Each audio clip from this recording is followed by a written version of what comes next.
आगामी विधानसभेच्या पार्श्वभूमीवर राज ठाकरे उद्या पुणे दौऱ्यावर जाणार आहेत। पुण्यामध्ये पश्चिम महाराष्ट्रातील मनसेच्या प्रमुख पदाधिकाऱ्यांची राज ठाकरे बैठक घेणार आहेत। निवडणूक लढण्यासाठी इच्छुक उमेदवारांसोबत राज ठाकरे संवाद देखील साधणार आहेत।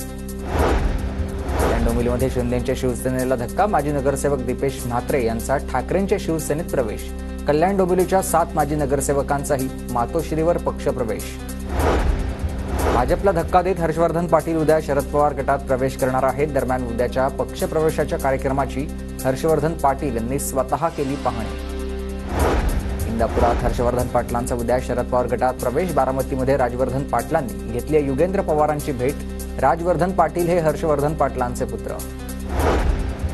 पुन्हा पिंडीवरचा विंचू होता कामा नये, आमचे कार्यकर्ते काळजी घेतील। भाजप नेते वासुदेव काळेंची हर्षवर्धन पाटलांवर नाव न घेता टीका।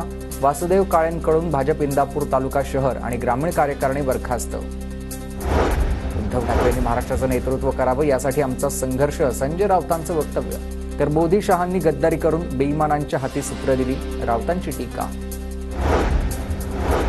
तुतारी वाजवणाऱ्या माणसाचं वजन राज्यात वाढलं। एक दिवस असा होता की कार्यालयात माणूस नव्हता, पण आता पक्षात येण्यासाठी रीग लागली आहे। एकदा तुतारी वाजली की थांबत नाही, जयंत पाटलांचं हे विधान। दर्यापूर विधानसभा लढणार, मुख्यमंत्र्यांनी मला शब्द दिला, अभिजित अडसूळांचा दावा। आता उद्या दर्यापूरमध्ये श्रीकांत शिंदेंच्या उपस्थितीत शिंदे गटाचा मेळावा। कसबा विधानसभेत हेमंत रासनेंच्या समर्थनार्थ बॅनरबाजी। भाजपकडून निवडणूक लढवण्यासाठी रासने इच्छुक, करण्यासाठी कसब्यातील समस्यांचा अंत, आमदार होणार रासने हेमंत, बॅनरवर उल्लेख। शिंदे आज रात्री उशिरा किंवा उद्या दिल्लीत जाण्याची शक्यता। शहांसोबत नक्षलग्रस्त राज्यांच्या मुख्यमंत्र्यांची बैठक। फडणवीसही दिल्लीत जाण्याची शक्यता।